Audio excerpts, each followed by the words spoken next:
in the SEC Conference. We're going to build the best football program in the SEC Conference. You have now arrived at Stadium and Gale. The kick, it's been blocked again! How about it? It's been blocked again! It's going to heat one deep down the field. It's going to be to the goal line. It's going to be gone! It's a touchdown! And the Gators have won the game! Kyrie Cleveland! How about it? I can't believe what I just saw! Dropping back to throw. Thompson fires the ball over the middle. It's Dory! It's Dory! Got a touchdown! Dory got a touchdown! Oh, man! Dory's got a touchdown! Ahmad Black, in his final game as a Gator, takes it all the way home and sends Urban out the winner. You have now arrived at Stadium and Gale. Boys and girls, ladies and gents, welcome to another episode of Stadium and Gale. It's your boy Corey. It's Dan. And Delatorre. Same corner, same time. My guy, you sound deflated. No, don't. Not you, Dan. Yeah. Not you, Dan. Yeah, I'm no, talking don't to let Corey here. sports, interfere with our happiness. Oh no, man. I'm in good spirits, man. Change is on the horizon, baby. Just listening to that opening, we're gonna build the best team in the SEC conference. The C. Boy, a lot better than me, man. It's crazy. Yeah. C in SEC stands for conference. Yeah. I actually just text Spencer. If you guys don't remember Spencer, or if you guys, he's still alive, right? Spencer helped us create this video. I said, do you have the original video? We might need to make some edits here real quick. I'm kind of tired of hearing it. But yes, no, we appreciate Dwayne. We're not an hour late like some people. Try to start. Let me do this real quick. So I was laughing. People were like texting me like, "Yo, it's over. That's why he's late." And I was like, guys, the whole Mark Long hot mic situation 2 years ago when you wanted to ban Mark Long and get Mark Long fired was because Billy was 45 minutes late. Like Billy has been late for 2.5 years. And it was like fans thought that like Scott Stricklin or somebody was going to like Vince McMahon walk into the room and be like, I fired him. And like, we're having a Billy Napier press conference Pop on champagne. Monday of the season. Like that's not what's Turn happening. into a party real quick. He's typically late. I mean, it's Strictly wanted the fans back. That's what he should have did. He should have had y'all wait for like 20 minutes, and when y'all open the door, just start popping champagne. Like, yeah, he out of here, baby. Then the fans back on your side. I didn't know the like PR. Like, listen, the local beat is not going to be surprised by Billy being fired. So like, I don't think there's a single soul in America that'll be surprised. No, but what I'm saying is like, if you're texting me, or if you know another beat reporter, hey, is it happening right now? And we say no, are you sure isn't the answer. Like, but he's late. Like, yeah, I mean, he's always late. Yeah. Urban was very late too. Just like his team. Dan was late. Yeah. See, this is the time we get all the real stories at the end when it's all coming to a screeching halt. That's when we get all the dirt, you know what I'm saying? Like all the coaches that are doing crazy things on campus, Billy being late, like anything that's shenanigans, we'll get that now. All the dirt will come out. I mean, he's always been late. But we'll tell you, like, hey, the press conference is for this time, and then we'll get people being like, "Where is he?" And we're like, "I don't know, man. Like, he'll be here." Yeah. Let's get into the show. I know we normally like to talk about our weekends. Everybody have a good weekend? I had a great weekend. Solid. Got a W in Pop Warner, man. That's all that matters, man. Let's go. Yeah, let's go. Coach, so that whole new offense the coach was putting in on Tuesday worked out on Saturday. The team we played was just buns, man. He need to stop that. Coach got to stop changing the plays every week. Terrible idea. Nick, congratulations. The baby's 1 month old. 1 month old. You made it through the hardest month, from what I've heard. I've never had a child, so. I don't think this might be the easiest month. Shout out to Jacob Rudner. He wears glasses, and I walked in. I'm still wearing my sunglasses. I see him in the press box Saturday, and he's not wearing his glasses. And I'm like, oh man, you look weird. And then I took my sunglasses off. He's like, are you okay? And I'm like, yeah. Why? He's like, you look terrible. I'm like, well, that's nice. Yeah, I have a newborn. Let's get into the show. I went to the movies for the first time in about 7 years. Saw the new Beetlejuice movie. Okay. Beetlejuice got some new work out here. I had no idea. It's the exact same cast, plus Jenna Ortega, the girl that was in some new work. Wednesday. Yeah, he's back. You know, he came back. He got bored down there. Beetlejuice making a bigger comeback than Robert Downey Jr. Yeah, but if you were to tell me, Dan, what's the first movie that you're going to see in the movie theaters and list all of the movies that have come out in the last 7 years, I assure you Beetlejuice was probably not going to be that one. Brooke wanted to go, so, look at me, It's going to be a new Gladiator movie with Denzel Washington in it in November. Gladiator 2. Yeah, they got a lot of conversation. I'm looking forward to that movie. Denzel don't miss. No. I do want to give a quick shout out. And then before we get into everything, we got to do a Brunt ad read. If you're watching us on YouTube, please hit the like button, hit the subscribe button. Do want to shout out a couple goats here. Alex Shepard, appreciate you joining, my friend. Hope everything's going well with you and your recovery, man. Spencer, no slide at you, man. The audio did slap. It still does. It's just those first two parts that we need to get out. Scooter Man came and then left. He said, man, I just stopped by to hit the thumbs up button. I'll be back and get a new head coach. Man. Appreciate you, Scooter Man. Yeah. If you, I thought this was funny. He's a Baptist. He's always late, like his defense and play calls. And let's see. Finally, we've got Nick for OC, Silk for DC, and Dan head coach. Love that. Love that mix. Do I also get a bonus if I'm the game changer coordinator or the mat layer downer? Yeah, you can do that for sure. Y'all not about to give me the third and Silk. I don't want DC. DC has been a terrible slide, man, for a long time. I do not want DC. I'll swap with Nick. Okay. No, thank you. No, I'll just be the special teams guy. Special teams. No, they need a negative guy on the defensive ball, man. All right, let's get in. Let's do a quick Brunt ad read and then let's get to the show. I think today is going to be pretty hot and spicy. 100%. One time for the great folks at Brunt Insurance and Financial Services. Anything you need insured: homes, auto, RV, boat, trailer, motorcycle, your life can also be insured. Hit up bruntinsurance.com or give them a call at 954-589-2204. Again, that number is 954-589-2204. Big coverage by Brunt Insurance. Greg, what it do? All right. It do, baby. All right. Gators lose 33-20, score all 20 points in the second half of that game. The PFF reports are terrible. The only really good thing that they had during this game was in pass blocking. We'll go over all of that, but just another performance where in all three games this season, they've really struggled in the first half. And again, by a team that was starting their backup quarterback, by a team that was replacing a lot of their starters and a lot of their talent that they got through the transfer portal, a team that just absolutely manhandled the Florida Gators from the beginning to the end. Guys, what are your thoughts? Corey, let's start with you, bud.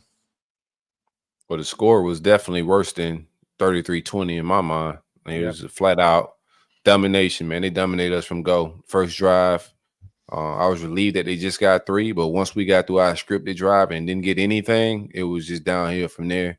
The trenches was absolutely embarrassing. Like, we didn't win in the trenches on either side of the ball. They did what they wanted to do, man. One time we punted the ball down till they won. They marched 99 yards like butter through a knife. Like, embarrassing. Just football. like, what are you doing to my guy, Jeremy Crawshaw? My guy is just doing it all. Drops you at the 8. Doing what they got to do. 1. Yeah. Great guy. Magnificent work by him, man. I have no beef with him. He came to do his job. Might be MVP of the game if we have to give one out for that game. But yeah, it was just an embarrassing show, man, from top to bottom. The chemistry of the quarterback rotation was just robotic. No real feel for the game. That was frustrating. We had some early missed throws where I thought, you could blame either way. Some people say the ball hits Burke's hand. He needs to bring that in to keep the sticks moving there. But that was an important pass play and an important play in the game. You needed some momentum, and we stalled that drive with a throw that I think should have been more on target, especially across the middle. Wide receivers naturally going to have alligator arms a little bit when they're doing posts or slants. But, man, just overall, I don't want to break down every single, quarter. Shouldn't have to. We got embarrassed. We got pushed around in every facet of the game. I have never seen this coaching staff out-coach a single coaching staff. I can't put us to win a game in the SEC. Like, I just can't predict us to win a game because I've never seen this coaching staff out-coach anybody.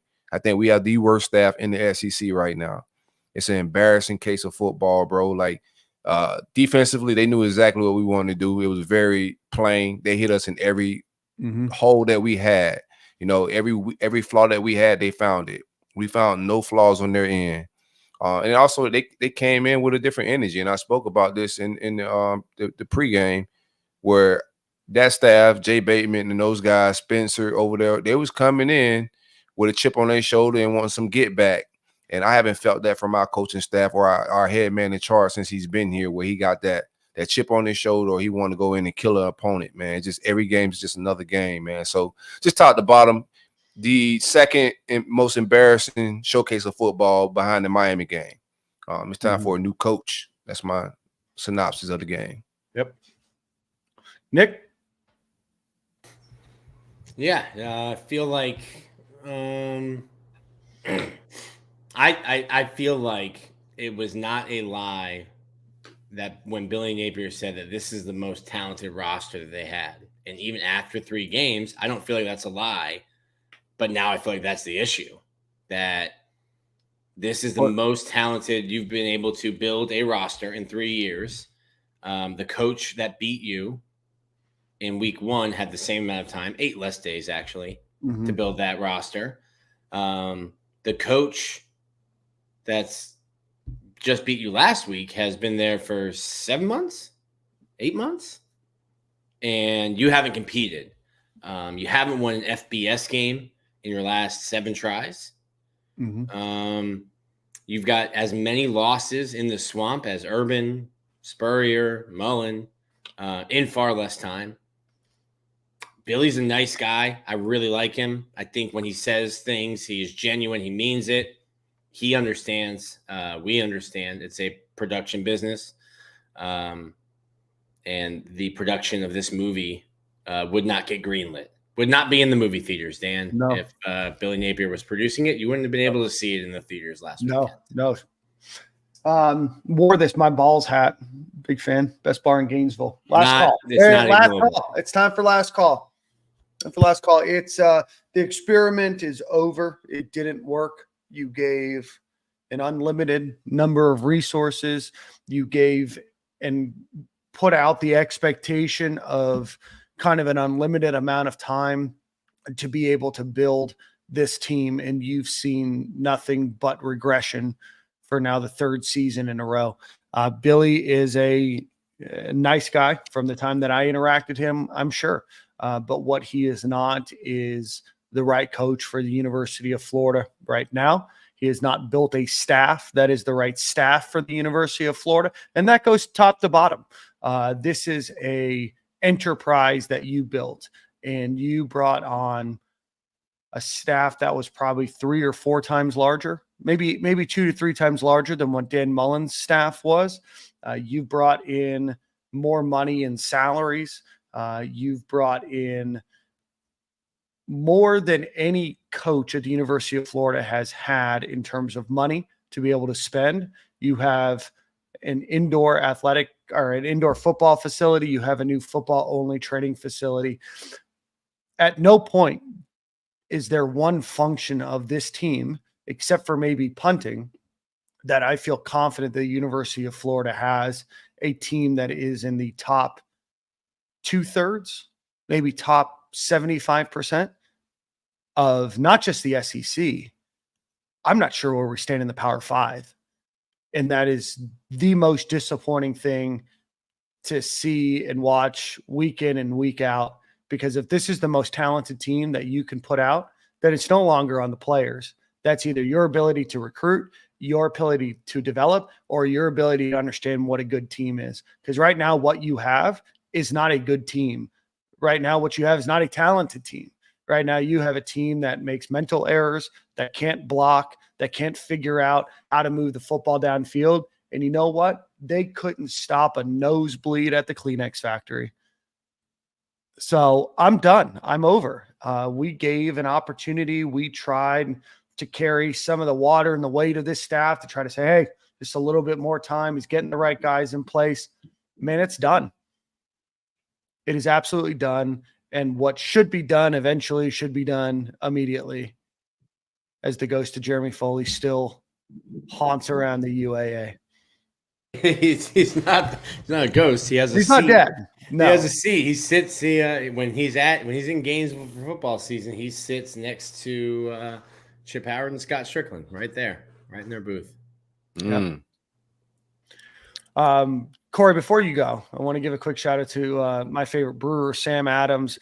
We've lost the fans. We're losing the players. Trey Wilson and others liking the Fire Billy tweet. What are we waiting for? Shout out to Oktoberfest. It's that time of year. Yeah. There's pumpkin everything everywhere. Yeah, it's just been, coming into this season, I had already said like 7-8 wins is where I was at with. I thought this team was talented enough. And really watching the league, like watching it around the SEC, there's a lot of opportunity there. Georgia isn't King Kong right now. They're in real battles with other teams in the conference, and I think they're not the big juggernaut they have been in the last few years. And it was an opportunity this year to make some headway into closing that gap, and we have a complete dud.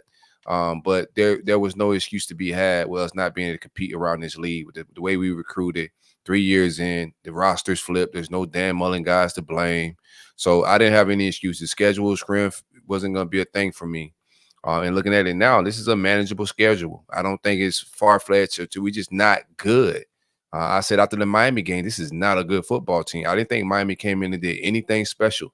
I seen poor football in every aspect that I haven't seen. Bro, it's bad. It's just it's really bad football. We could not tackle anybody. We could not cover anybody. Everybody looks lost. They look confused. The DC hire turned out to be abysmal. We got 2 offensive line coaches. We got 2 DCs. We got 2 OCs. This staff everything is just a mess, man.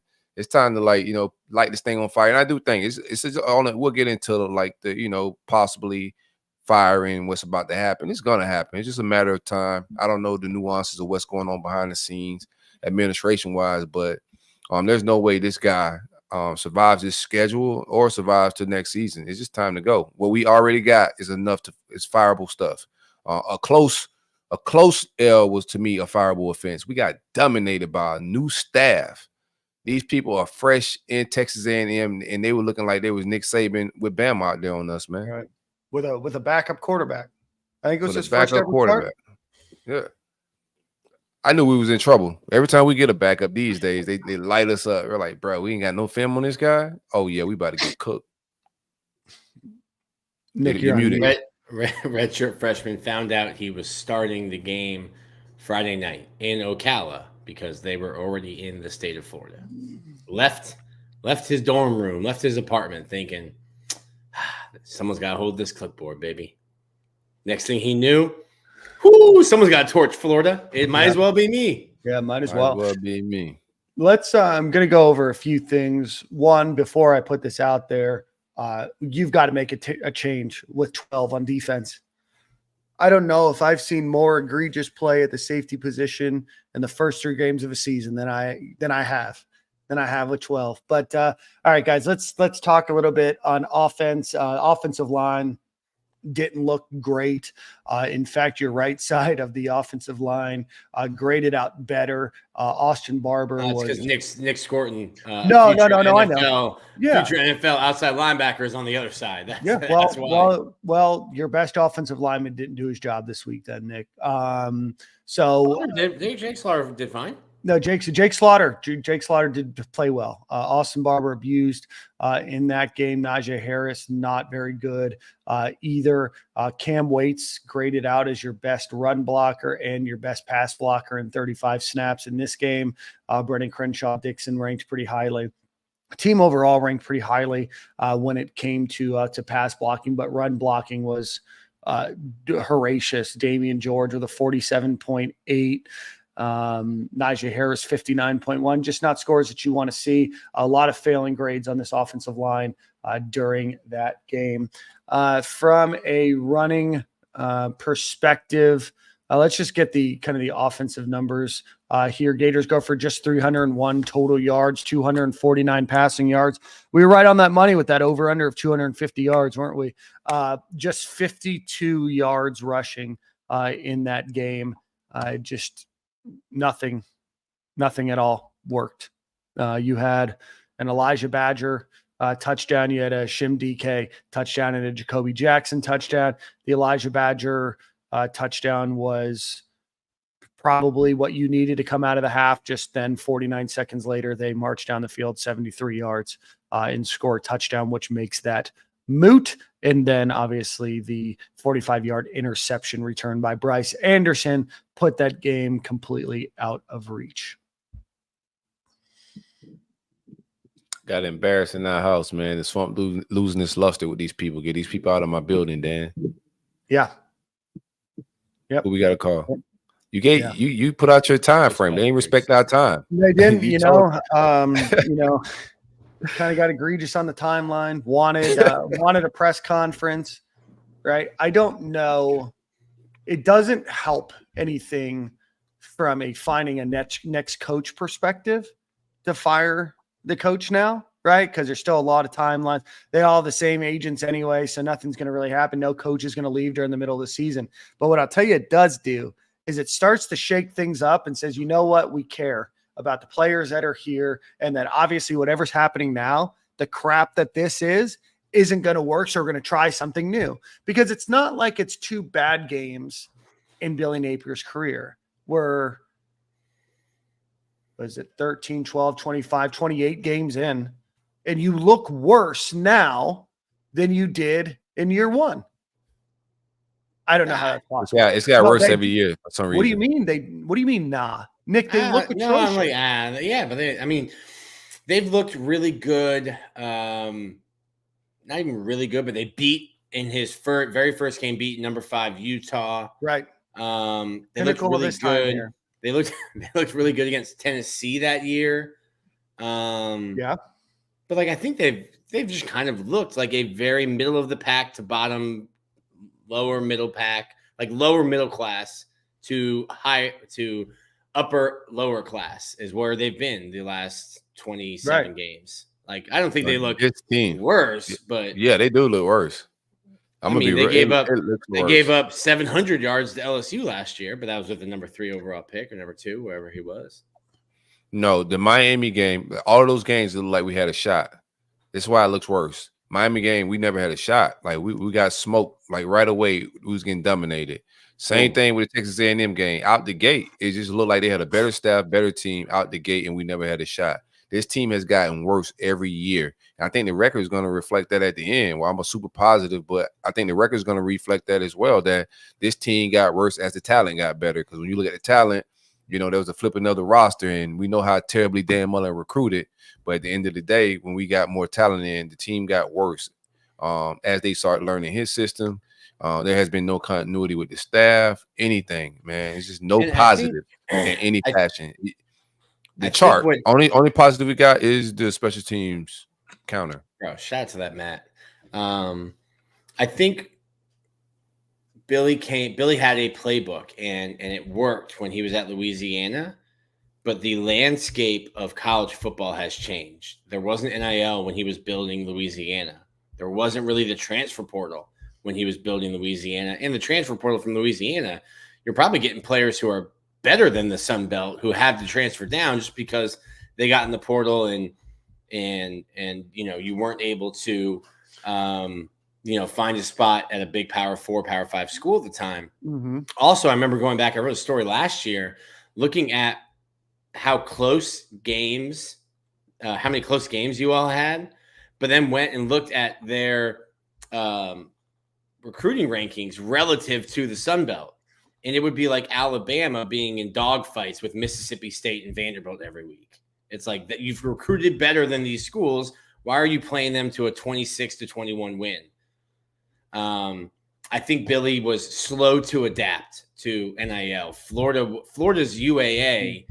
I go back to a. I don't think NIL is the problem. I go back to a conversation I had with these guys. Don't know what the hell they doing.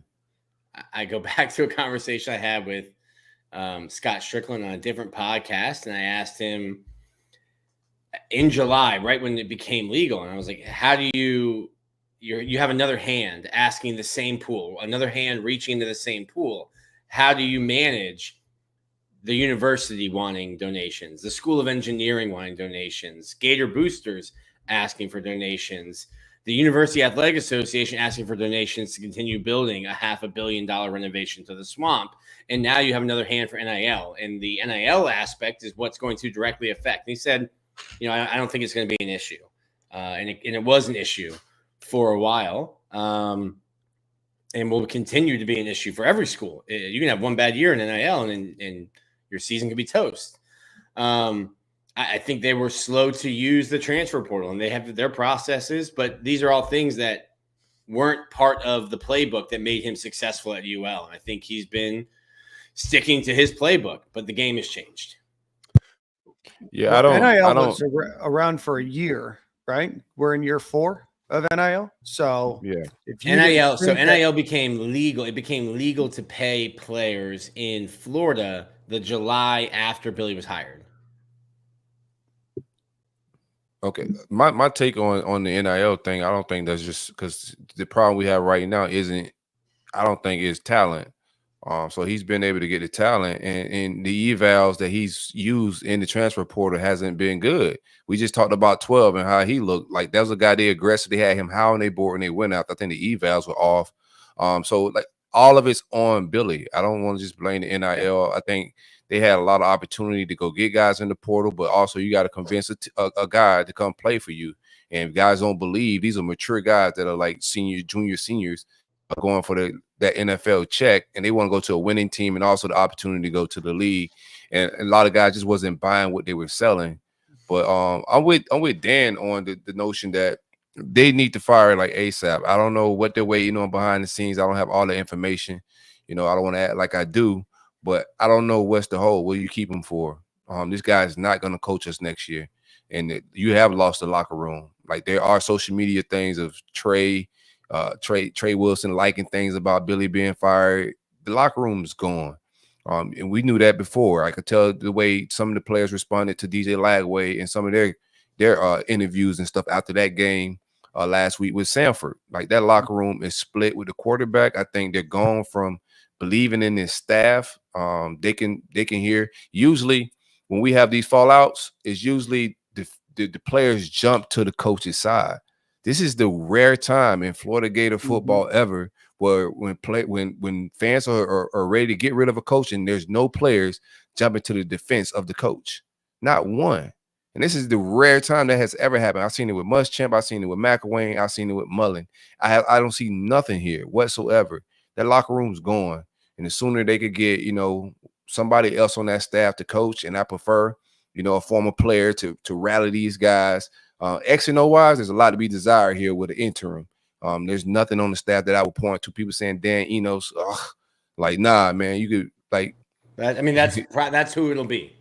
That's nasty, and I don't like it. Well, that's the coaching staff that you have. It's not going to be Rob Sale. It's not going to be Austin Armstrong. It's not going to be Jabbar Jalouk.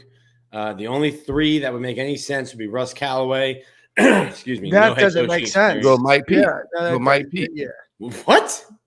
You go Mike P. You go Antonio Pierce with lost the Vegas, man. You need somebody to rally people. A former Mike guy P that has like pride. Nobody on the staff is going to X and O. Yeah, I know because that's the type of regime and type of people don't roll with just common sense and just like looking at this staff. There's no X and O coach who you gonna hire with so-called experience that's gonna rally this team to any wins, right? You're gonna need somebody that wore this logo before to rally these guys with some pride to get some type of good effort and to appease to your fans to get some PR move.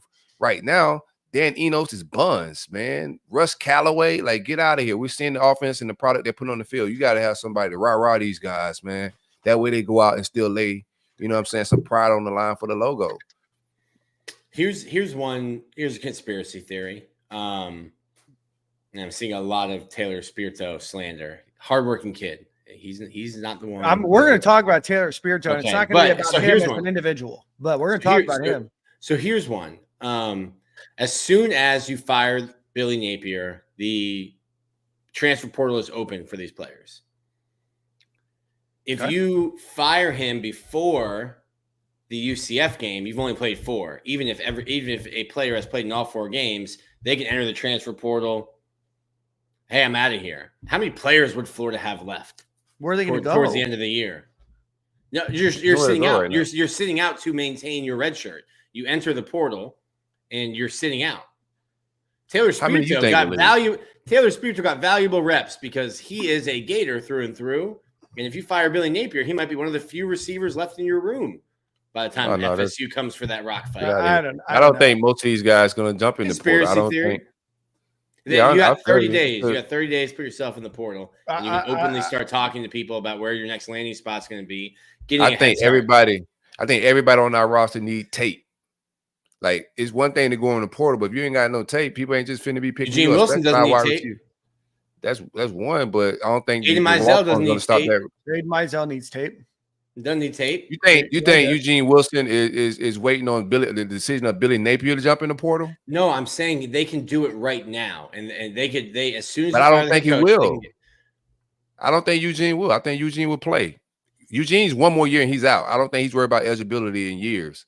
I think Eugene Wilson will finish the season because he's a competitor. I don't think the coach is going to matter. I don't think anybody in the wide receiver room will leave, man. You need reps and just tape.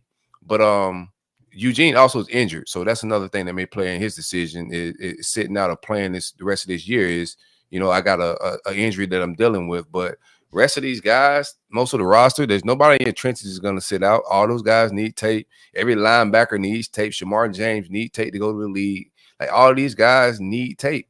I don't think we have a good enough roster for anybody to just go jump in the portal right now outside of Lagway, and I don't think he would do it. He's gonna do the same thing, compete throughout the whole year. It's all to be seen, but there's no reason, there's no player on this roster worth spoiling the whole roster for man. And if that's you are purposefully not going to fire a coach so you pass the 4-game eligibility mark so that you can't get this red shirt year and you can go play potentially for a competitor, then I want anybody involved in that decision so far away from the University of Florida that they don't even know which continent they're on. Because that would be the biggest BS move that you could do to a player if that's why you're holding out. Right there, it makes no difference on what you owe from a buyout perspective. Like, you owe money regardless. But if that's a decision that anybody's making, then I want them so far away from the University of Florida that it's like I said, I don't even want them to know what continent they're on. I mean, the players are getting checks too, so it's business for them as well to show up and get a check, right? You enter the portal, there ain't no payday for how many more seasons, how many more weeks? They still got these leases, these cars, bills, apartments. It's business for them too. You know what I'm saying? And them checks aren't just flowing just to flow. Those checks flow per game. Yeah. So it's business for everybody to keep playing ball. Yeah, the other thing too, I said this in our rapid reaction after the game. Like, if you want Lane's going to be coaching football in December. Like, Ole Miss is a playoff team. Going to be coaching football in December. It's after early signing day. It's December 20th will be the first play-in game for the first playoff game. I think the portal closes like January 7th, so you're running up against that. And I even said then, listen, you're not keeping a coach. You're not going to keep Billy Napier to keep this recruiting class together. You're not going to keep Billy Napier if you want to fire him just to keep DJ Lagway here. You don't keep a coach if it's not working out for one recruiting class or for one player. I'm just letting you know that next year is the first year you're going to have 104 scholarships, no walk-ons for football. If you have a new coach, which you might, depending on when you're able to get him, if it's Lane or if it's a coach that's in the playoff, because a coach that you would want here at the University of Florida, I don't think they can go back the G5 route. I like Jamie Chadwell a lot from Liberty. I know Silk loves when I bring that name up, but I don't think you can go G5 again. No. You probably want a coach like a Lincoln Riley or a coach like Lane Kiffin. They're going to be Lincoln Riley's probably not, but Lane Kiffin will certainly be coaching in the playoff, and you're going to be punting this class. Not saying that you don't do it because of that, but just like ready yourself. If that's what it is, you're punting this class. Yeah. I want to get to some of these super chats just because I'm not sure how long they're going to be here. I want to make sure that they get their questions heard. Let's see. This was from a while ago. From True Seeker, got to get Spirito more playing time. Bra is him. Just need to get him the ball. We'll talk a little bit about that. I know that's a little tongue in cheek. Same thing. Why is Spirito playing? 12 is guns play. Gregory Smith, agree. Anthony Beck, why is Scott and Billy not fired yet? Malpractice. We're going to talk a little bit more about that. Rawhides here, who's a student at the University of Florida, it seems. Says Fox, who's the president of the university, also is a professor of electrical engineering. Said that he's one of his professors. He teaches one class. He was in class today the whole time a short while ago. Appreciate he donated another to add more clarification. He said, we got notified our office hours next Monday are canceled and he won't be in class. Class begins at 10:40, office hours before. Lines up with a potential time for press. So if it happens next week, you heard it from Rawhides first. Appreciate your super chats, everybody. Shout out to Rawhides and the School of Engineering. Yeah, shout out to the School of Engineering.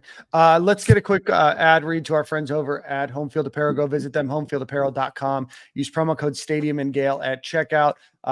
20-plus shirts. They have the starter jacket looking thing. They've got the baseball pullover. It's almost baseball season, so time to break that out. But go check them out. Best products on the market, homefieldapparel.com. Promo code StadiumandGale at checkout for 15% off of your order. Nick, I got to ask you, and Corey, I want your opinion. I'm going to find the exact numbers here. Taylor Spirito, 29 reps. 29 reps. Just one target. That target obviously did not turn out well for the University of Florida. That beats just about any wide receiver on the team except for Shim DK and Elijah Badger. It seems odd, Nick, because you had Aiden Mizell, you had Marcus Burke. No other wide receivers except for those five had any sort of targets or anything their way during this game. I mean, you got to fulfill your walk-on snap count. Khalil Jackson's out hurt, so.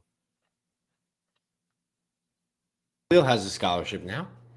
Yeah, but he's hurt. So but he was the walk-on guy. He's the Rudy of the University. I told you. Everyone's going to leave once Billy's fired and hit that portal. And a guy like Taylor Spirito needs to have his reps because that'll be one of your starting three receivers by the end of the season when half the team's in the portal. I don't even care who hit the portal. He should never be a receiver on this roster. Like, this roster is absolutely loaded with guys that can play football. That kid should never be. And then it's nothing personal towards him. You know, shout out to him for all his hard work. But this isn't popcorn where everybody gets an opportunity. This wide receiver room is loaded with just stars everywhere. And you got to find a way to get the Tank Hawkins, the Aiden Mizzells, the Andy Jeans. I don't know where Andy's at. He's on the back of a milk carton. I know he's been injured and battling some injuries, but Marcus Burke, like everybody on this roster is a higher talented kid than what he is. His walk-on is. This is very unserious football, man. I don't know what's the point of playing a kid like that.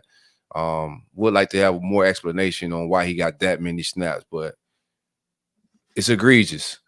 Yeah, I mean, at that point, asked about it, talked about him being a hard worker. I'm sure he is. They call him the Dirty 30. Yeah, no, I mean, shout out to him. You know, he obviously did something to earn that spot. 30.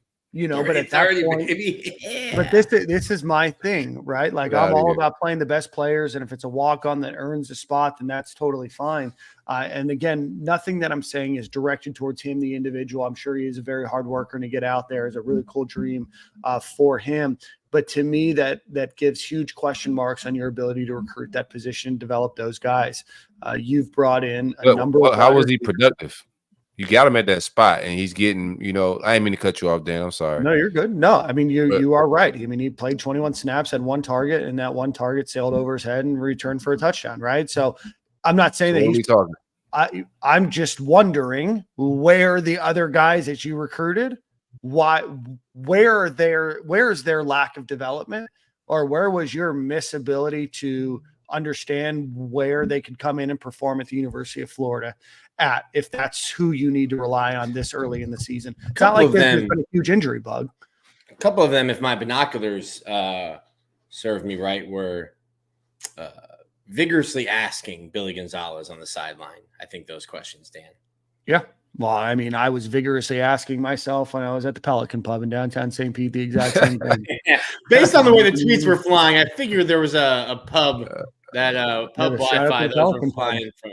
Yeah, Jason Momoa. He has a cover band. They were performing right next door. We didn't go, but we heard him. It was kind of interesting. I didn't know Jason Momoa had a cover band. But yeah, no, it makes me wonder where we're at from a development perspective if you have guys that can't make the field over a walk-on this early in the season. And again, not an attack on him as an individual, but that's where I'm wondering, right? If you've gone and you've gotten all these players in the portal, and as far as I know, you have 3 injuries, but TJ Abrams, I don't know how many snaps he got. Nick? I can pull it up. Tank Hawkins got like 10. Yeah, like I said, Aiden Mizell got less than Spirito. Aiden Mizell had a great game against Samford, sure. There were, but now it's no longer you're the most talented. You have maybe the most stars you've ever had in terms of a composite ranking, but you're no longer the most talented team if all these guys that you recruited that were recruited by all the big schools in the country are not playing. Wide receiver snaps from the game: Chim DK 43, Badger 35, Taylor Spirito 29, Mizell 24, Burke 19, Tank 16. Those are all the receivers. No TJ Abrams? No TJ Abrams. He's redshirting. I mean, we've seen a walk-on DB as well play this year. And I feel the same way about the DB room. There's too much talent back there for us to ever see a walk-on. This is no shot at the walk-ons, but we've been watching football. None of y'all are new to football. Even the people in the comments, y'all all fanatics of this game. Look around the country and see how many walk-ons are getting this many snaps. From year in and year out, we got these random guys. Well, I think they work hard. You blow teams out to give those kids opportunities. That's what happens at normal football programs. Oh, you're getting blown out, so they're getting. They're getting opportunities. The blowout already happened. That's exactly why I get fired. Playing blowouts, and 2 of the actually all 3 games have been blowouts. No, when I play, if we get blown out, the starter's still in there. Clearly we got some things to work on and figure out here, right? Like you still got to create chemistry and go get some points, man. Just entirely, man.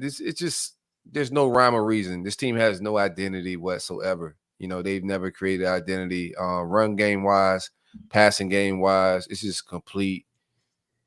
It's a mess. It's a terrible experiment from everybody involved. Whoever hired him should be embarrassed. I don't know his name, but he should be embarrassed of this hire. I found this interesting. This goes to everyone's favorite Twitter commenter, Blue Orange Gator. I saw him tweet it. It was one of my thoughts. This was written about Billy in a Bleacher Report article in 2011. His lack of success in 2010 was due to his predictability on offense. The play calling was conservative, and his offenses failed to develop any kind of identity at any point during the season, even when Andre Ellington was healthy. His tendencies were easy to read, as noted in the Boston College game. The players and personnel knew if the play was under center, it was a run. If it was shotgun, it was a pass. Those tendencies coupled with conservative play calling equaled the dismal below average offense that would end up losing with a losing record of 6-7. And I read that and I go, I could write that about Florida's offense the last 3 years. And a tiger don't change its stripes. Yeah. It is what it is. Yeah, shout out to Andre Ellington. That's a name that I haven't heard in a long time. Well, it was about Billy. It was after Billy had gotten fired as the OC at Clemson. Nice. And I think I had another line because I'm a one-line writer. I thought DJ could save Billy's career, but Billy had to save it first by giving up play calling duties, and he didn't. He promoted Russ Callaway, who contributes during the week, but Billy calls plays. Yeah. If you're relying on a freshman to save your career is, or your job is Could be special. It could be special, but it's not just the offense, right? We're going to talk about the defense here in a second. And I see Truth Seeker here. Can we all agree our secondary is playing the worst right now out of all position groups? Yeah, I mean, that's a last 4 or 5 year comment, right? It's appreciate you, Truth Seeker. Yeah, but it's all connected though. Like, right.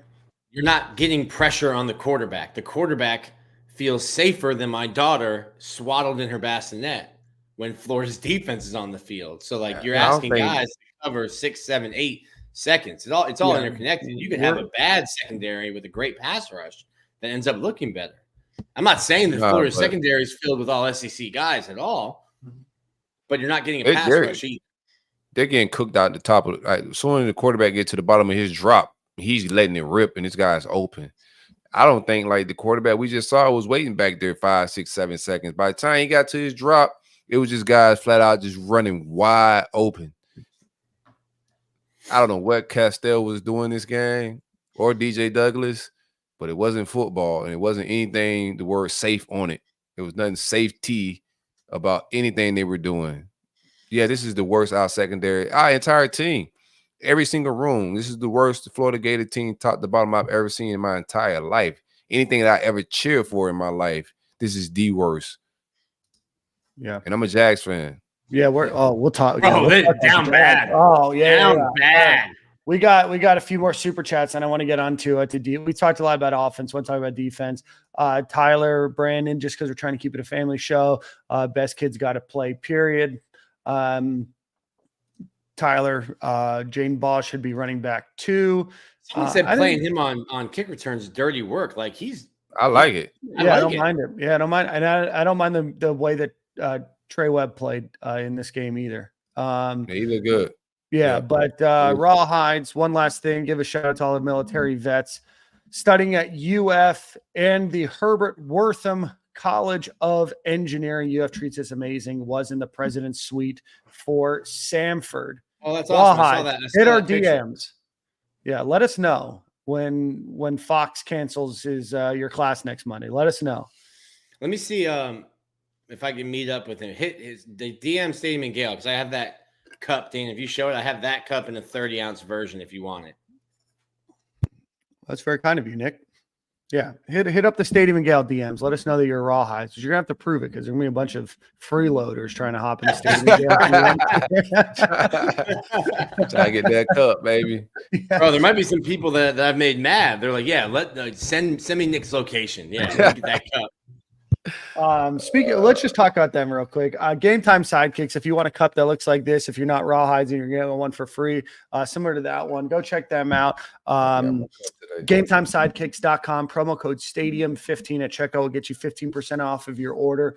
The owners are some of the nicest guys in the world. The products are incredible, just incredible designs, really cool, not only for the University of Florida, but across a lot of college football as well and some other sports as well. So go check them out. Again, a cup that I use all the time, not just because it was given to us and they're a sponsor of this show, but this is something that I would buy with my own hard-earned U.S. American dollars. So go check them out. GameTimeSidekicks.com, promo code Stadium15.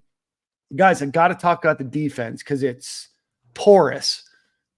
Can we start real quick before? Yeah, we do have do to. This. Corey, Can we talk about butt targeting?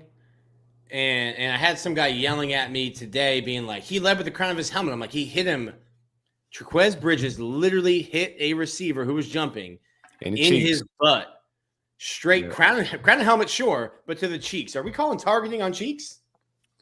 I don't know. Just pass the cheek check? Cheek targeting? What are we doing here?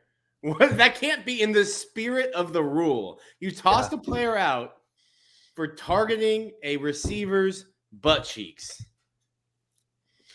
The SEC makes enough money. The SEC makes enough money. Stop doing Uber Eats gig work for your receiver, for your officials. Get some time to go full time. Yeah, billion-dollar make so much money. Yeah. Well, not only that, they are just football officials, and that's it. Yeah, no, you got to do that. there's too much money now on the line with sports gambling and the way, if you're going to broadcast this game on ABC or ESPN, the way that they've got in, bed with sports betting, you've got to figure out a way to get this better.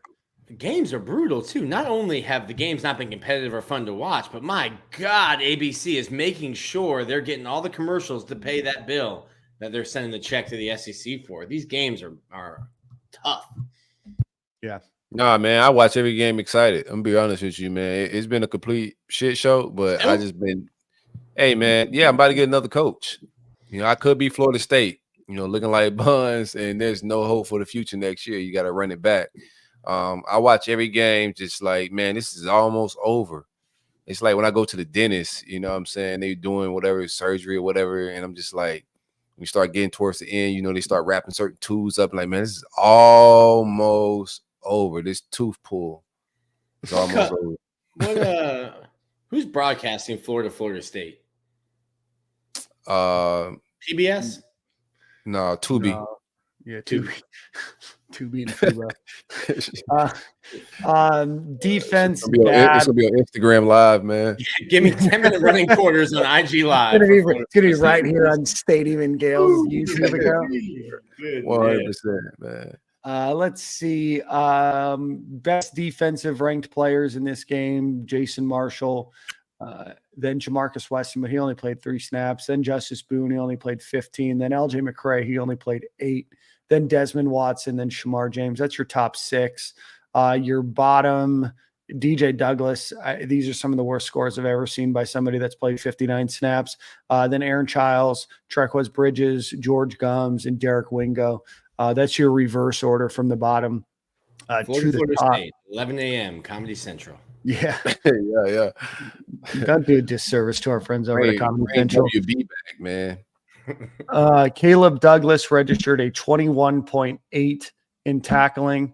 DJ Douglas at 29.7. Bridges a 34.6.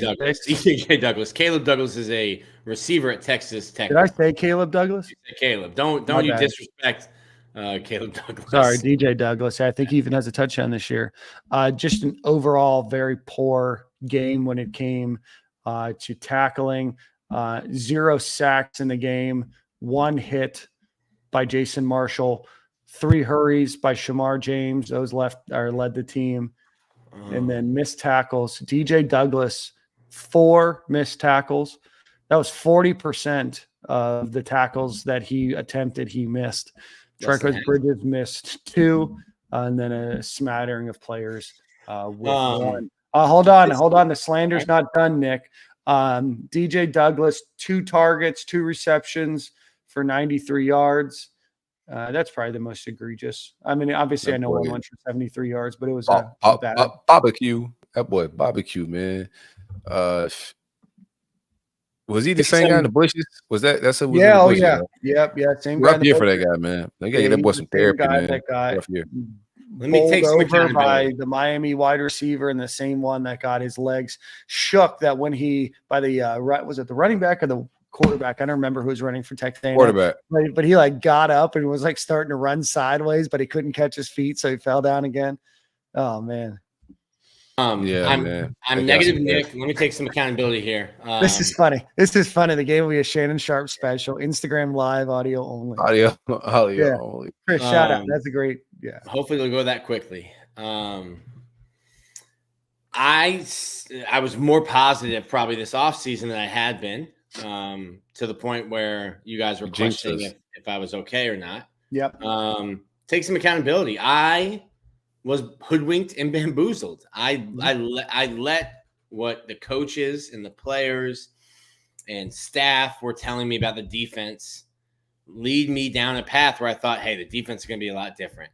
I don't know why. You brought Patrick Toney with you, 31-year-old. The defense was bad. He left. You didn't promote Jay Bateman, whose defense at Texas A&M just held you to 2.1 yards per carry. Didn't promote him. Instead, you got Austin Armstrong, who's 29 years old. Trash. Because he ran basically the same defense that Patrick Toney did. And then when that didn't work out, you said, well, if that defense didn't work out, let's get the guy who taught them this defense, and we'll have him call it.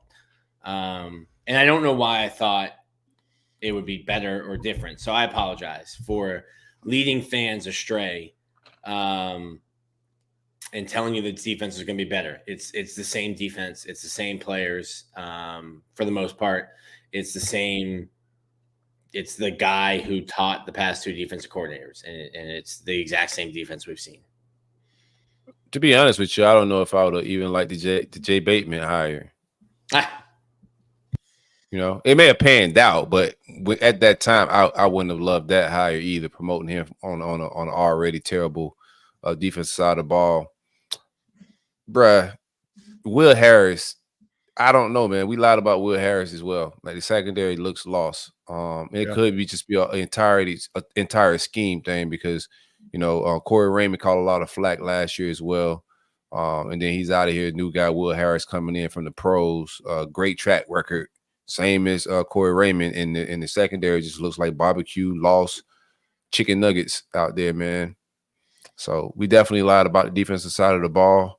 I do think the linebacker room still is good, but they only could be as good as their front four.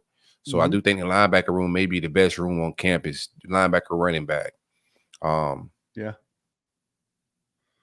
That's all I got to say about just the entire.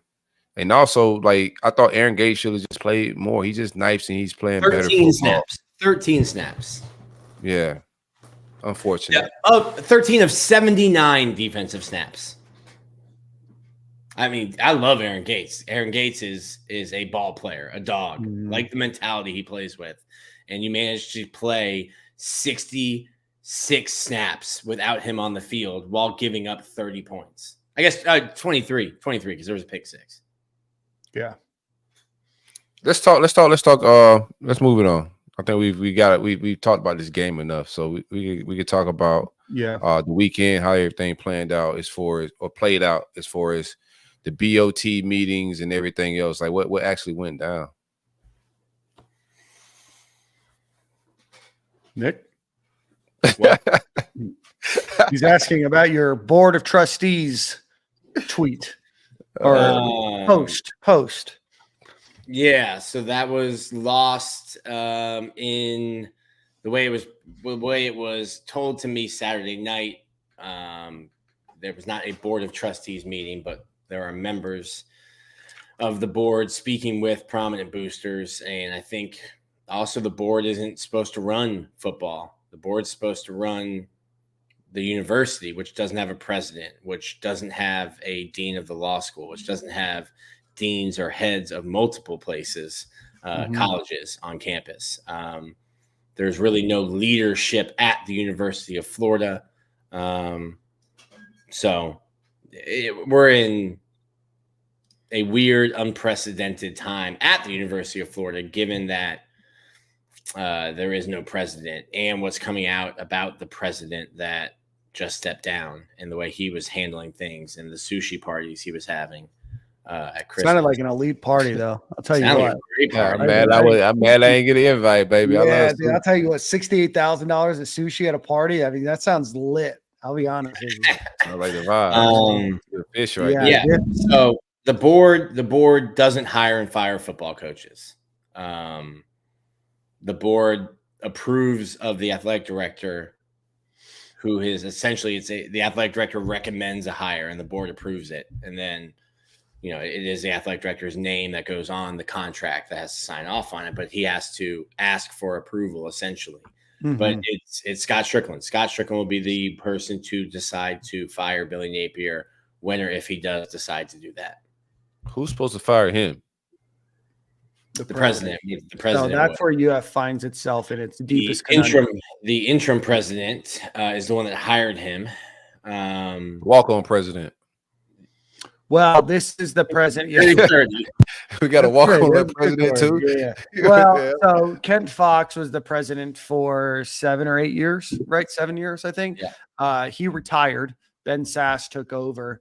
I think things might be different if Ben Sass was still Ben Sass was and is very interested in athletics. Kent Fox is not. Was very interested in making Florida the #1 public school in the country, which they did in the Wall Street Journal, which doesn't really take into account grades and stuff. Well, yeah. I mean, the Wall Street Journal came out with their publication for the first time last year about grades, right? So, like, this is where Florida finds itself, right? Like, football aside, right now, they're missing a dean of a law school. They're missing multiple other high-ranking positions at the university. They're dealing with what seems to be a scandal on spend, not just on lavish sushi parties, but also on consultants, people that didn't necessarily have a known job responsibility, job title, weren't really, they were affiliated with the university, never moved to Gainesville, never really seen on campus, trying to figure a lot of that out. You've got an interim that already retired. So what's his desire? He's been teaching at the University of Florida, but what's his desire to go and make about some big change like this?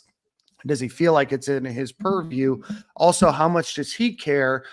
We don't know the metrics in which he, Scott Stricklin, that is held to by what Kent Fox has, right? So we don't know what is a passing grade or what's a grade to potentially get fired. We don't know any of those things, right? So the Board of Trustees has all of these other issues.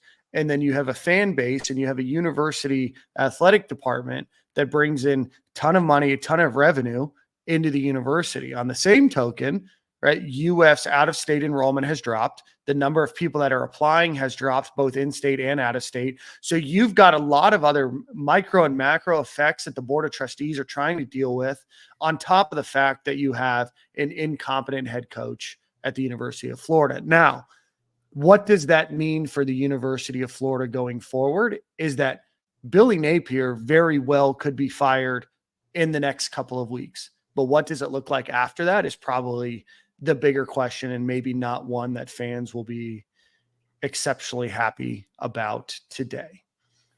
Yeah, and I still think Billy Napier will coach Florida in 2025 if Florida wins 6 or 7 games. I just don't see a path to them winning 6 or 7 games. They could very well lose. They could very well lose at Mississippi State, who just lost at home 41-17 to Toledo. Yeah, it's an 11 a.m. game in Mississippi. I don't love that. They could very well lose, like I said in June, to UCF, who is rushing for 375 yards a game against this Florida defense, which is 15th in the SEC in terms of rush defense, and just gave up 300 yards at home. So I think either of those games would be the last loss for Billy Napier at Florida, in my opinion. You lose at Mississippi State. He's already fired, man. He has not already been fired. He has not. I mean, technically, yeah, he still has a job, but I don't see him, unless you winning out is the only scenario. I think 6-7 wins, I think he's fired. It's just, you've lost your team. I think you lost the fan base. I think you lost your recruits and the trail. The way Miami beat you wasn't just a normal L. Like, they got real disrespectful, even with your recruits. In-state, I think you gotta reset the board. There's no way you can run it back. Florida's got to move those recruits, because Texas A&M players were giving Florida recruits like towels and stuff. It's never going to move. You can't put them anywhere else. You know how it will? Well, you need to win. When Ben Hill Stricklin Stadium gets renovated, you can move. Yeah, you can do that, but you're still a little bit away from that. You need to win, man. You win. Yeah. Winning fixes all of that. You just need to win. Yeah. There's nothing more lit than when your team is winning and the players go down there to those recruits. I was there for 4 years, right? I mean, I felt like them every week. Right. I get why it's there. And it is a very cool experience for those kids. And like, it is unfortunate, and maybe you figure out a way to like do security, but like, that's, in my opinion, like the least of your concerns right now. Let's see. Florida has 5 recruits? Florida's reset, man. Billy, a dead man walking. No, like real life. Just, in terms of his career, he's a dead man walking. There's nothing to see here. Body language says it all. The team, I think, you going on the road, I think this team may fold. We'll talk about the Mississippi State game, but I think that team may fold and it'll just be the icing on the cake. But it's all written. We just don't have any leadership at the top to make any real decisions right now, and we're all just sputtering around as a whole institution a little bit, and that's the more the indecisiveness. But I think from the people involved, it's a wrap. You know, I think you're not just gonna lose, you know, your recruiting class. You're gonna lose most of the important players on your roster to the portal if Billy even stays. Like there's no guarantee Lagway stays, even if Billy stay at this point. I don't know that they've lost the locker room. Like I think the players really like Billy Napier. I get it. Well, everyone saw really that like Miles Graham and really Eugene Wilson for him are two different things, right? I get that Eugene Wilson and Miles Graham liked an Instagram post, but I don't think he's lost the locker room. I think you're getting guys that still like Billy Napier. Like as you continue to lose, like yeah, you're gonna get more stuff like that.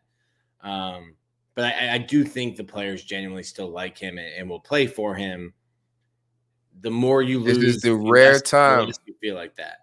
This is the rare time I've never seen a player come to a coach's defense. Yeah, I think Graham Mertz did. Well, Graham okay. Mertz, I mean, yeah. Graham Mertz did. Graham Reaper. He tried to save his job too. Bro, I have bars. I have sneaky bars. I like Reaper. It, man. What did Mertz Mr. Emmett Smith interview? That Nick had a bar at the end of it. The Graham Reaper. What was I missed Graham Mertz's content or tweet. What did he put out? What was that? So we talked to it was tough. So Graham talked after the game. I don't think Florida live streams that at the podium, and then we grabbed pause. We talked to Graham off to the side as well. We had some like tough questions for Graham, but like also you're driving around a free leased Mercedes after turning in your free leased Range Rover. Like you're gonna have to answer some tough questions. This isn't, the struggling scholarship quarterback, scholarship player anymore. It was tough because Graham said, I got the concussion. Ricky got shot. My grandfather passed away. And we were like, it's going to be a little tougher to ask these questions now. Felt bad for Graham. And we sent condolences to his family. But it's like, I asked him, Paul Chryst at Wisconsin was like 52-16 before Graham started at Wisconsin. And I'm like, you've been through this. You were the starting quarterback for a team that fired its coach in the middle of the season. What is that like? And Graham goes, we love Billy. The game plan is perfect. Billy is sacrificing. Our coaches are sacrificing time away from their families to be with us. It is on us. We have to execute the plan. We believe in the game plan. We believe in the coaching. In practice, we're doing it. So we asked him, there's a disconnect then. Because in practice, you're doing it. No, you're playing outside defense in practice. Well, yeah, of course it works in practice. It's a mid-off in practice then. Yeah, like, of course, like every offense is working against our defense. So in practice, yeah, it looks like a functional offense. And then you go face a real defense and it's like, whoa, we got some resistance here. Yeah, and listen, like I've talked to other players who don't like the way that they're being put in and taken out and put in and taken out. And they don't like the rotations. And the more you lose, the more disgruntled players will start talking to the media. As UF trains them not to talk to us, that we're the enemy. We didn't see that. But the more you lose, the more disgruntled players, parents, agents now. And coaches will start talking. That's why you start getting some of these stories that come out, towards the end. But I don't think there might be some players that are like, bump this, screw this coaching staff, I'm out. Yeah. But I think for the most part, that's not the case. And you have been on the losing team, Nick? No, man. No, bro. I went to St. Thomas. Well, as a person that's been on a losing team, when you're losing, they may say the right thing to the media, but trust me, the players are saying, man, what the hell are these coaches doing, bro? Trust me, the players are not blaming each other. The players are saying these guys are putting us, as a guy that's been on losing teams before, I was on the Royal Palm Beach high school football team. We have no senior class. We won one game that year. And we blame, like, it started us blaming each other, but as the season went on, plays didn't work, no adjustments being made. It's like, yo, who the fuck are these guys, man? Like, what do they call it? They're putting us in position to lose. I can guarantee you, after all the losses, the players from last year dealing with this year, they're done. Like, they want to win. You feel me? And that's why they're liking some of these posts. And they're gonna say the right thing publicly. Like, they're professionals. They should. But behind the closed doors, I guarantee you, he's lost his locker room. They don't believe in it. And they should. I'm saying that as well without, trying to get myself in trouble, talking to players off the record as well. Like, Gotcha. you might have some players that have written it off and said like, hey, it's done. It's gone.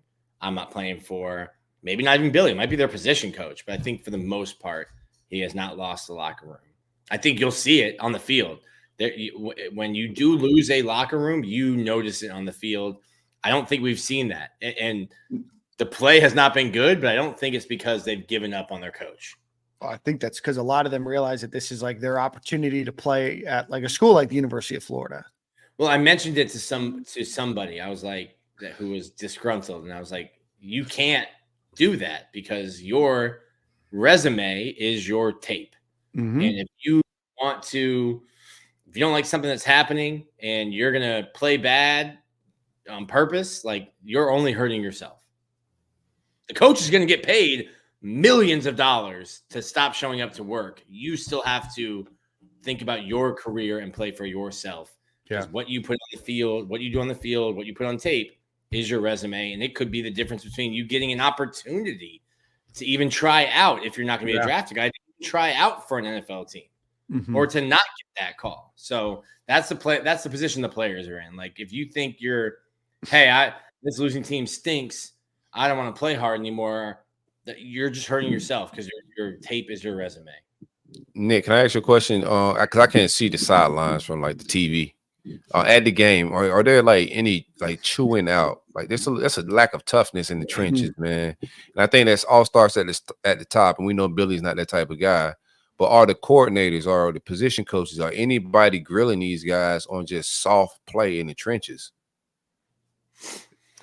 It's harder to see them this year, and I think it's because they put so like a lot of times, like I remember I would miss an entire drive of defense because AR's first year starting, I would end up like he would limp off the field, and I would end up sitting with binoculars from the press box staring at the sideline to see, hey, is he hurt? Is he going in, or is it going to be Jalen Kitton this season? They put up these like, like if you watch like the Dolphins games, how the Jaguars had like that little like makeshift tent thing, not tent, but like a backstop with a roof to like keep you out of the sun. Florida has that, and our press box is looking down at Florida's backs on their sideline. So if there is that kind of coaching going on, it would be under that, and I wouldn't be able to see it. I've been down there. Like Rob Sale is an offensive line coach. Like you need a not safe for work advisory on the stuff he says on the sideline, which is what you need from an offensive line coach, I think. I don't know that you need Rob Sale, but that's the kind of attitude you need from an offensive line coach. Florida doesn't let us down on the sidelines. The only school in the SEC that I've been to that doesn't let us. But when we're down the field, like last year, LSU, Kentucky, Tennessee, yeah, you do get that kind of stuff. And like football coaching, like if you're listening to this and you haven't played football, it's not family friendly conversations on the side at any level. Yeah. I had to warn my mom was at my son game this weekend, and coach he was going crazy. My mom was just like, oh. Like, mom, like you have a PG compared to what I heard as a kid. Yeah. We had a super chat, Dan. Yeah, no, I was going to get to that. Sorry, I'm getting talking to somebody that's close to the program. All right, so you told him my demands. I'll share with you guys after. SFL Gator, South Florida Gator, hopefully represented 954. Why does the media pool, you included, Nick, not ask more tough questions? It's fun. Let me tell you. Hold on. Let me tell you. He paid $5 for me to read the whole. Yeah. Like, come on, let my guy get his $5 too worth. Much money to talk in circles and get away with it. Nick, the soapbox is yours. We are. Now we holding Nick accountable. You know that Dallas Cowboys meme where it's like, we're gonna win the Super Bowl and go undefeated. Oh yeah, beat bad teams in October, start to lose a first round, and then you're angry. That's where we're at. When the new coach is hired, it's a home run hire. Nick sucks. He's not celebrating this as much as I am. You lose a game. You know what? The last coach left the cupboard bare. It's fine. It's not this coach. He's still being negative. Coach continues losing. The media sucks. They're not holding this guy's feet to the fire. Nothing we ask Billy is winning or losing games. You guys, when it's going well, it doesn't matter. I hope Mark Long said, I'll be here longer than Billy Napier, and y'all wanted to fire him. And now Mark Long was right. He's going to be trending. No, we just still want Mark Long fired. Like, the first 3 questions today to Billy were, have there been conversations about your job and your future at Florida? And we're still like, our media sucks. Why aren't they asking tough questions? You just asked the man, have they talked to you about firing you yet? That's how the press conference started. We still have to ask questions because we have to cover the game and we have to cover the team. We still have to ask questions about the game we're going to watch Saturday. But literally the first 3 questions today were, have they talked to you about being fired? Were you given assurances that you would be able to coach a certain amount of time of your 7-year contract before being fired? Like, what are we doing? The media has not lost or won a game. They're holding you accountable, bro. That's wild. Like, they want us to go there and like yell at him and like, yeah, I don't know, man. Square up. Give him an old school wedgie. Somebody got to wig him up. Give him a swirly, man. I'm with my guy, man. But like, listen, like when the next coach is hired, we will restart this. I've done this 3 times. Like I wasn't as excited as I should have been about McElwain. And then I wasn't mean enough to McElwain on the way out. I was plenty mean. To Dan on the way out. No. Dan Mullen, that is not me. Yeah, Nick's never been mean to me. I was plenty mean to Mullen on the way out. No one said that's me. But it's like, I've literally done this cycle. It was the media doesn't ask tough enough questions to McElwain, doesn't ask tough enough questions to Mullen, now we're not asking tough enough questions to Billy. I get it. You're angry and you're looking for somebody, but like, what questions do you want me to ask Billy Napier that he's going to answer in front of a camera? And you're not going to get the answer you want either. Here's one. Nick, ask about trench recruiting. I did. Napier claims trenches on sides were both improved. This man is unserious. Yeah, I said, listen, it's a line of scrimmage game. On Saturday after game, it says a line of scrimmage game. Specifically, the offensive line, you've made it a point to have 2 coaches there. Do you think they've recruited or developed to the level they need to? And he said, if you've watched the first 2 games, then no. And I think the answer is no. Yeah, I mean, you have what 1.1 million tied up on Austin Armstrong. He's not even calling plays. Yep, 1.1. It was 1 last year, and he gets 100,000 bonus every year. Yeah, imagine getting him that type of money, bro. Like, oh my God, you have more than $2 million in offensive coordinators. You have a 7. No. You have 7.3 this year is Billy, who's also essentially calling OCs. Yeah, and you have more than $8 million in OC. 750,000 tied up in a former strength and conditioning coach. That, I mean, I guess the alternative was you just pay him out, right? He wasn't going to go look for another job. He wasn't going to go get 750 somewhere else. So, yep. Yeah. I mean, I guess I'm still right, man. When he first got this job after the first season, when everybody said that we needed an OC, and I said that he would never hire an OC. The moment he hired OC, it's over. It was scared money don't make money, and I pointed out instantly when Billy came. I'm like, hey, I don't think you guys are going to like this offense. It could win games, and you're not going to like it. Like, I went back and I watched 4 years of Louisiana football. I'm like, you guys aren't going to like this offense. I would have took the Louisiana offense. That's not what we got. That's what you're I don't know what he. No, we got something. This is some new mid. He discovered on the fly. I mean, they were beating like Coastal Carolina by 5 at home with a roster way better than Coastal Carolina. Which Carolina? Coastal. The guy that he beat the guy you want to hire, Nick. That's crazy. Yeah, you know Jamie. What I mean? That's a real life fact check right there. Shout out to Jamie. Imagine we hired. We hired Jamie, and then we found out that Billy beat him. Like we all got Viking hats. People watching that just saw Nick just have to claw back his next hire. I mean, stop that, because I said you can't go G5 again. I think Jamie Chadwell will be a great coach, but Florida cannot go the G5 route again right now. So this is during this show is when ESPN Game Day, they had a little podcast. Shout out to Lauren. She tagged us on it. These are the people that they think are going to be potential hypothetical folks. Lane Kiffin. Here, let me just make this bigger. Lane Kiffin. Pause. Big pause. Oh, there it goes. Sorry. Lane Kiffin, James Franklin, Eli Drinkwitz, Matt Campbell. If I hear Matt Campbell's name one more time, Matt Rule or Mike Gundy. If I hear Mike Gundy's name one more time, nobody has utilized throwing his name into SEC jobs to get raises more than Mike Gundy has. Do any of these names excite you besides Lane Kiffin? I think Mike Gundy's son lives in Florida. I think he is either at IMG or TNXL Academy, baseball player. Okay. Very good. Mike was at Eli Drinkwitz is one that it's funny that they just mentioned that because it's one that's been brought up to me. As this season has gone on, you start getting, maybe not everyone, but I start getting phone calls from agents. Eli Drinkwitz is a name that will be pushed, and I think that's a name that Florida fans will hate. But it could work. Because they hate because he's not a personality hire. You know what I mean? Yeah. You got no swag about him. No. He's a like nerdier Dan Mullen. No, dude, he's a loser. Personality. Like he looks like he get should him be the hell out of my here. taxes.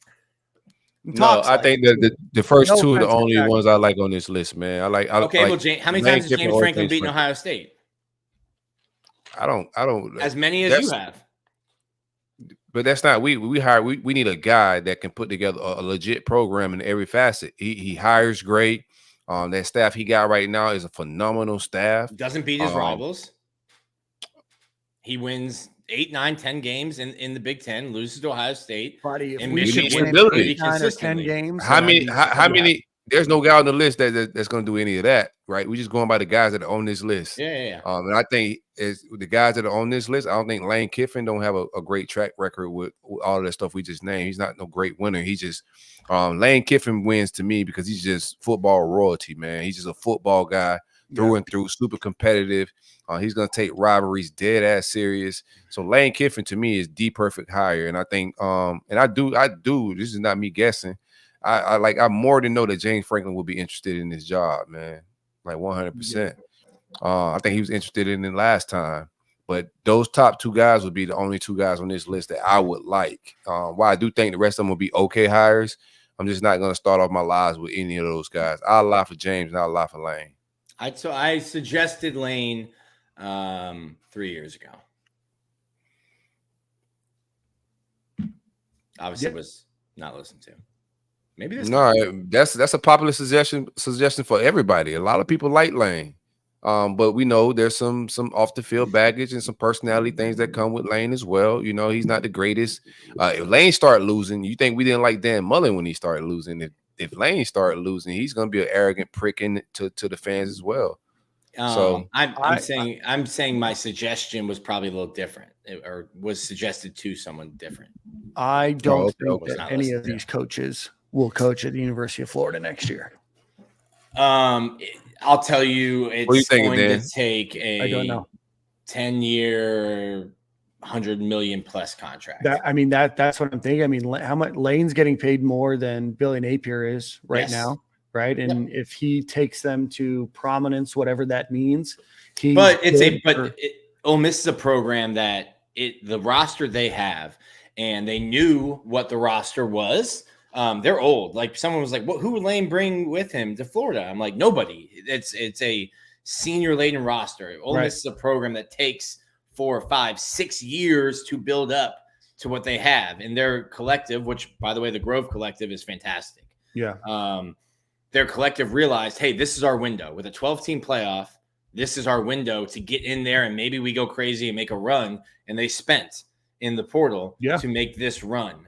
I think Lane would be interested in Florida because you don't have to, you shouldn't have to, you shouldn't have to build up to Florida for a 1-year run. You should be able to, with the resources that the UAA has given Billy Napier, you should be able to be a perennial power, compete for an SEC championship every single year. And if you're competing for an SEC championship every single year, you're in the playoff. That's not the situation he has, but he does like Oxford.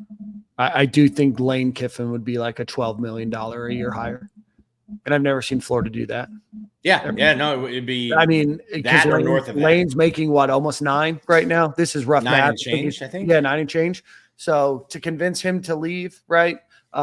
Should Florida have to convince you? Is this a job that he wants? Probably. What's his name? Who's the guy where Josh Pate said that he would crawl, to Florida. And I do think that there's a lot of allure to do that and to come to the University of Florida. I just think that it's going to cost a boatload of money. And you just are running up against a lot of factors, right? Like we talked about, like what the board of trustees is dealing with factor wise. You're also dealing with what if Lane Kiffin is playing at the end of December? What do you do then? Right? You could have back channel conversation. I'm sorry.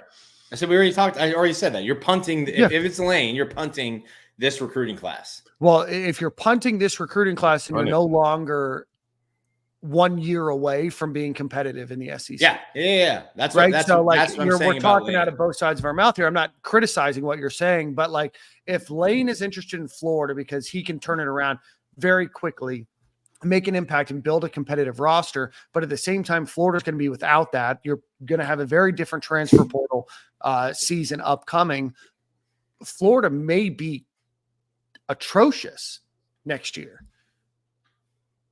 Yeah, I think they have no choice but to make a home run hire for like a splash, and for several different reasons. Allen in the comments brought up even Lincoln Riley was another name that I like, but I think you got to go be serious about football. I know that Florida hasn't paid in the past, and look what that's gotten us. Getting these makeshift coaches has gotten us in this spot. So somebody's gonna have to go make an investment into the football program to go get us a real coach, man. And I don't think anything outside of like those top 2 names, Lincoln Riley, will be acceptable. And you're gonna need a guy to keep this roster intact. College football is different now. You're gonna need a guy that can come in, the players believe, okay, we can win with this new coach because they won before. And that coach got to also be able to go pull guys out of the portal. He's got to have a good reputation. This recruiting class, I think, is going to be a wrap. It's going to be a transition class, whatever it may be. You rarely get good players out of these type of classes. So it's not like putting a lot of energy into that. The energy has got to be on, the future, building something substantial, getting this program some stability. And you got to go spend money to do that. You can't go get any of these guys towards the bottom that players are not going to believe in. Lane Kiffin, James Franklin, Lincoln Riley, those are the type of names that garners that national attention, that's going to garner some hype from the boosters as well. Like we talking about NIL, like you go and get some makeshift coach, like people are not going to want to go spend money on another project. They're not going to want to spend NIL money. Like this is the coach investment that they're making is from the entirety of the whole program, and that's including NIL wise. You gotta pay a coach to go spend some NIL. If you don't want to spend money, what's gonna make the boosters go pay recruits money? Mm-hmm. Yeah. There was somebody, Spencer. That's wrong. Jed Fish would absolutely love to coach at Florida. He just got to Washington and has a $12.5 million buyout of his contract. You just lost to Washington State too, right? Sure did. Get Fish out of here. No, I'm cool. I'm just saying. He said he's not leaving Washington. I'm saying Jed Fish would probably crawl over broken glass to come to Florida. There's a lot of glass that's being broken. I don't think any of these players or coaches should have to crawl over broken glass. Jed Fish would build you a new Central Florida basement, redo your Central Florida basement to come to Florida. But it's $12.5 million to get him out of his contract. Did you guys see, as egregious as this is, Matt Berry was on the Feinbaum show. Dan Mullen's bestie. Yeah, he said that Florida should hire Urban Meyer as a head coach emeritus, get them through this season so that Florida can try to get some momentum. Everything that I've talked to people that would know about Urban Meyer, right, and we can read between the lines there, is like, I don't think Urban Meyer is going to come back to coaching. Urban Meyer's living a very nice life down in Sarasota, beautiful house, golfs quite a bit, has a very nice job. I don't see Urban Meyer at the University of Florida. Could be wrong, but conversations that I've had with people that would know his decision making, I don't see it happening.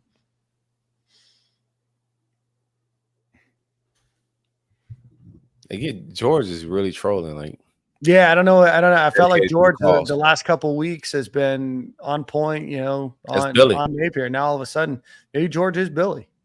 That is Billy. All right, guys. It's gonna be nasty in Neyland. Saw someone mention Tennessee. Don't put the head ball coach through that. Dude, Tennessee kicked a onside kick when they were winning 30-0 in the first half. Scoring streak might end in Neyland this year.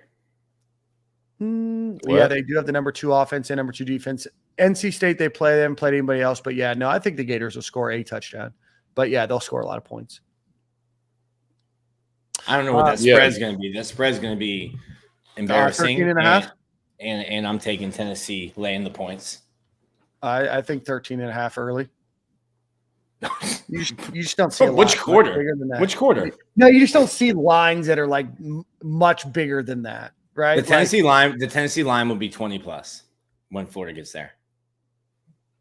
You think so? Yeah. I don't know. Yeah. Tennessee's going to smoke Oklahoma this weekend. And Oklahoma is way better than Florida. Yeah, I don't know. You don't often see. We've got DK and Sam Adams both saying minus 21. Seems like a lot. But if the line is Tennessee 22. minus 13, I'm taking out a second mortgage to put it down. Okay. No shot. Lies. All right, cool. No shot. Nick will, of course, not be putting a second mortgage on. So the Gators travel to Starkville, Mississippi, for a 12 o'clock Eastern, 11 o'clock Central Time game. Mississippi State just lost to Toledo. Sorry, I'm just pulling up my article this on reminds it. me. Sorry, hold on one second. They lost 41-17 to Toledo last week. Florida obviously lost 33-20. The line is 5.5 in favor of the Gators, which means neutral field to be about an 8.5 point. Money line is minus 210 on the Gators, plus 170 on the Bulldogs, and over under is 57.5. Sorry, Nick, what were you going to say? This has got some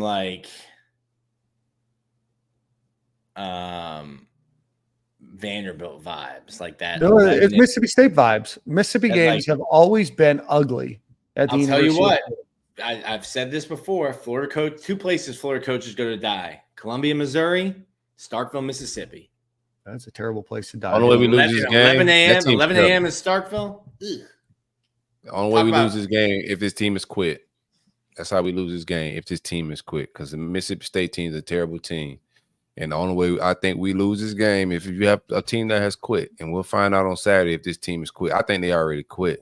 I think they still have some pride. It's one thing to go out there and play for yourself and play as a team. Yeah. Like there are players that get out there and they're still because they still want to put out good tape. But assignment football, just trying to make big plays, you're blowing coverages. I think in that aspect, tackling is a want-to thing, and it don't look like we bringing any hats to the table. So I don't know. We'll see on Saturday, but only way we lose that game on the road, we're still favored by 4 with the ridiculous product we put on the field. That team's terrible, but so are we.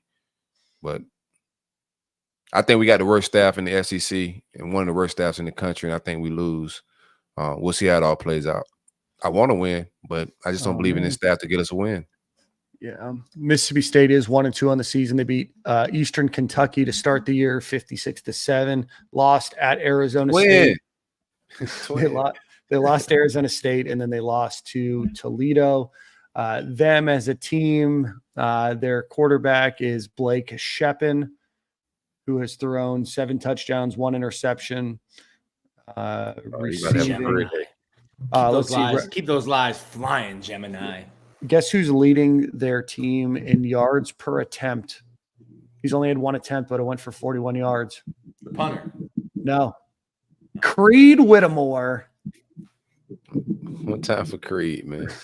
Creed's gonna show up with some get back. Like we may lose. Like there's gonna be somebody show up with some energy in the stadium. Their starting running back averages. They don't really run the ball that much. 2.9 yards and 4.2. I guess they have like a running back by committee. David Booth, Kayvon Lee. We recruit Kayvon Lee years ago. I'm trying to remember. And then Johnny Daniels. Somebody help me out. I think Kayvon Lee. Hold on. I'm going to do a real life fact check here. Kayvon Lee. I think Florida recruited him years ago. Went to Penn State. Florida sure did recruit him. But yeah, so Gators, do you guys want to do buy or sell? I didn't prepare anything for buy or sell.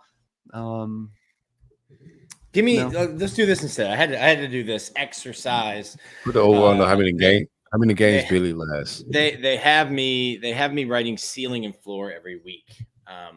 Buddy, what? So your best case, worst case. What is the ceiling? The number of wins you think the ceiling that Florida can get to? Shout out to Tony and Galini. Every week tells me 11-2 is the ceiling, or no? I guess now would be 10-2 would be the ceiling. Yeah, he just does it. What is the best case scenario you think win-loss wise, and then how bad can it be? What's your ceiling? What's your floor? I think ceiling is 4 wins. I think ceiling's 5, but I'm more likely to believe Corey that 4 is a ceiling. But who I'm interested in who your other 4 wins. I got Florida State. Florida State, Mississippi State. State. I know Kentucky they played Georgia pretty well, but I think that's kind of a toss-up. I think UCF is in favor of UCF, but that could be a toss-up. And then maybe I'm going to go with Shannon Snell and say 3 is the ceiling. Yeah, I think UCF could be a toss-up. Nuts that we're talking about. Staff. I think like you fire a coach and you could get some new energy, but with this staff intact, the way I see it right now, like 4 wins is like tops of what we're gonna get. And that's just a steady decline. Like every year has gotten worse. And I think we're not the only people that's thinking this. The people that are making decisions see the same thing we're seeing, and they just got to make a decision on like what's best for the locker room, the program moving forward. But the max that you're gonna get out of this staff and the team, the product they put on the field is a 4-win total. So I don't know a reason to keep him, jogging up out of the locker room every Saturday.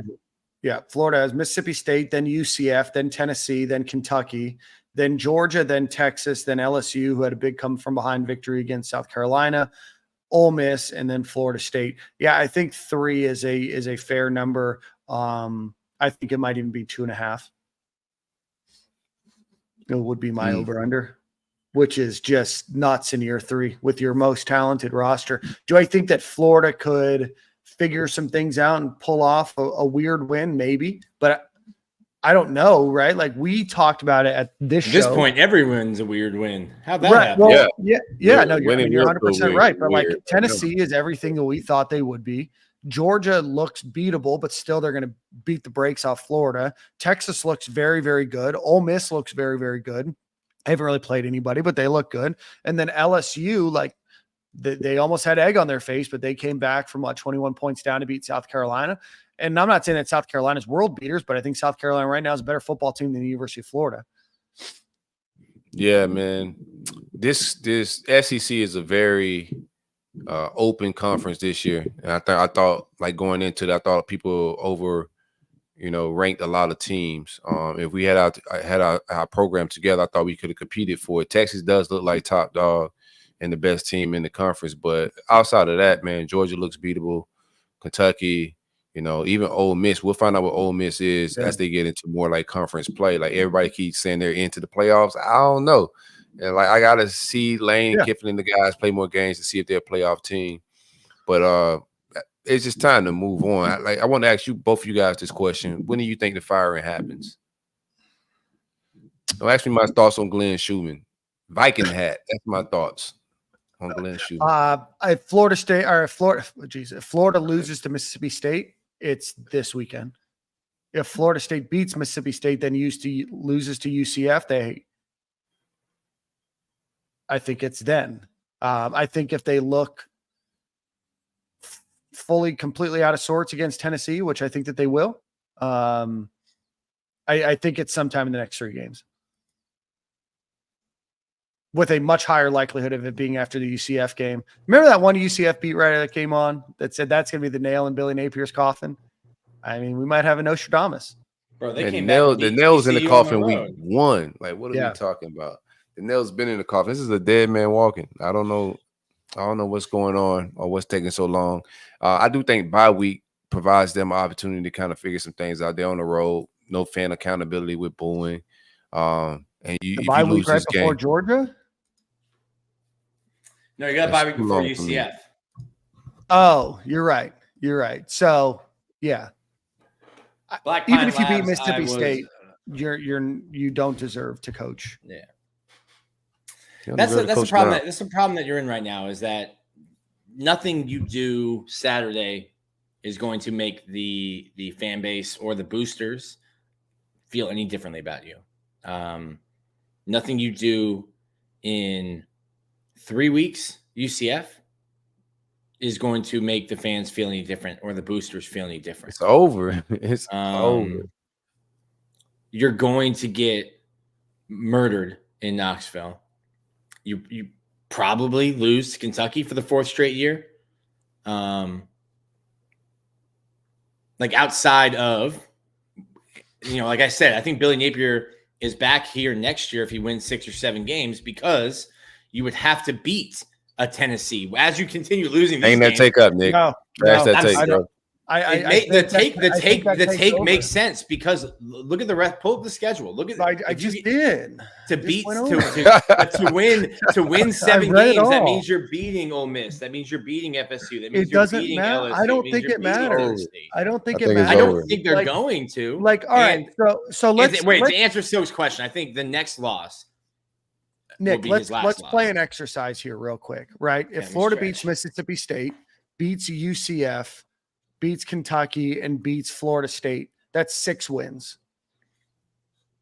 You think that's enough to save Billy Napier at the University of Florida? No, because I think it'll be so. I think it'll be so bad in Knoxville that he won't make it to Kentucky. No, but that's what I mean. Like, even if, like, there's no way on this schedule outside of beating Tennessee. You've got to beat the doors out of Mississippi State, UCF, assuming that he can make it out of the bye week. Then you have to beat Tennessee somehow. Then you have to beat Kentucky. And then the fan base is still iffy. And then you have to go and play number 2 Georgia, then number 1 Texas, and right now number 16 LSU, then number 5 Ole Miss. Nick, there's no way that even if he got that 6th win, that Florida fans are going to be happy. Like, you know what?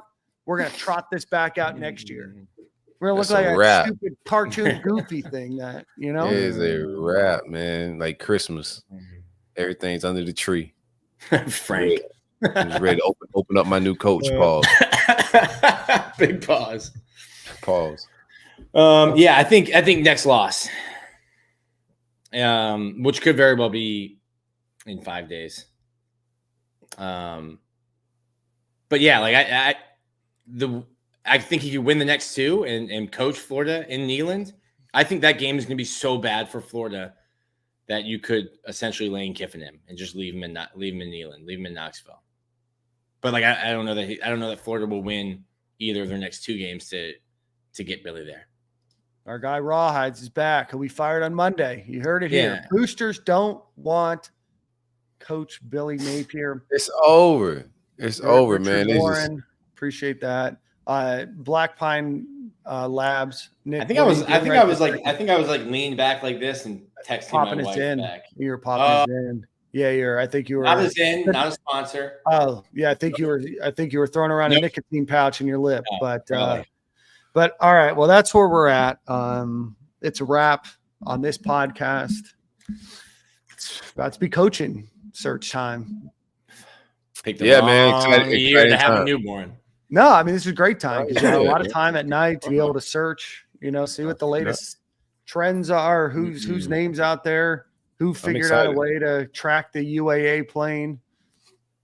Susan's right. Get my hopes up again, get crushed. Susan, it's not even losing to Kentucky 4 straight times. It would be Billy Napier's 3rd. He would become the first coach to ever lose 3 straight games to Kentucky in the history of Florida football. But Ron Zook was fired for way less than what Billy Napier has done. Billy Napier won't He's get a to war as many criminal. losses as Ron Zook because he won't be given the time to. But he's certainly on his way. How many losses did Ron Zook have? 14, 17? Cool. Ron really just needed more time. But Billy, it's time to go. Ron Zook was at Florida 23-14. Never mind. Sorry. I didn't think mind. he. Yep. Yeah, No, Billy's. He had like one bad year, but I mean they won what 8 games first two. They were 8-win merchants. That was fireable offense back then, right? Now we just on the verge of getting 2 or 3, and vibes is all copacetic. Get these people out of here, man. God, Billy Napier's lost 2 more games.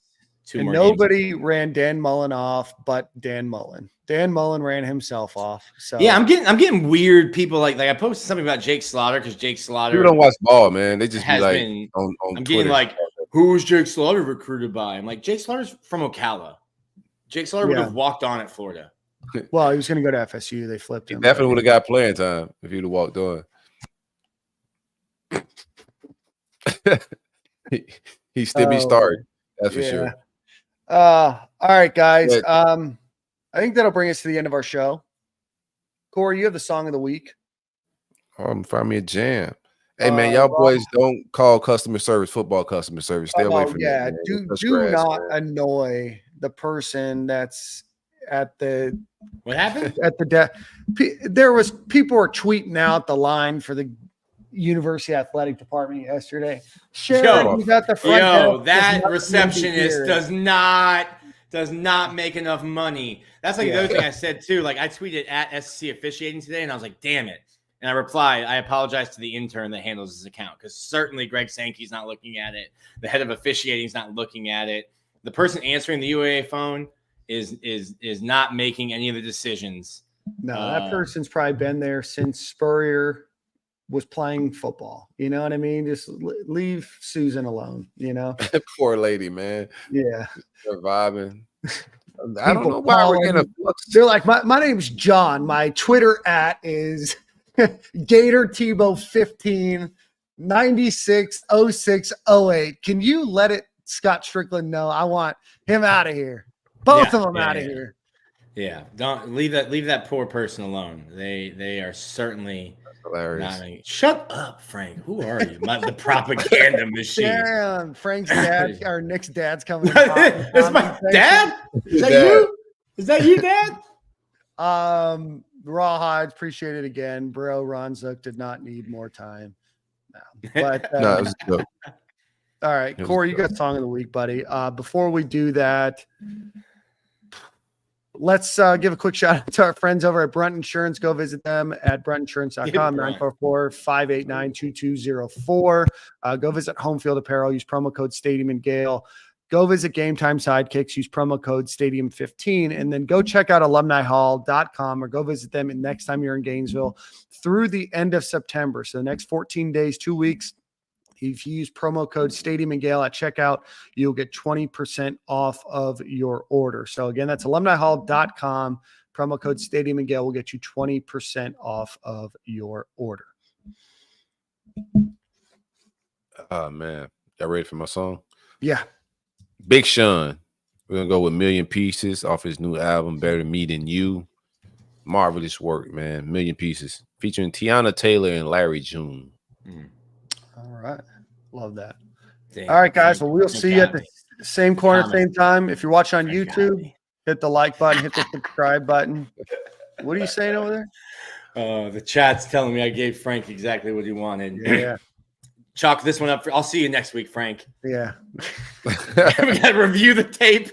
Listen, I thought we had a great week in practice. Yeah. We just didn't execute towards Nick's going to walk in the other room. We just didn't execute. He's going to walk in the other room. He's going to see his dad on his computer signing out of YouTube. You're like, wait, what happened?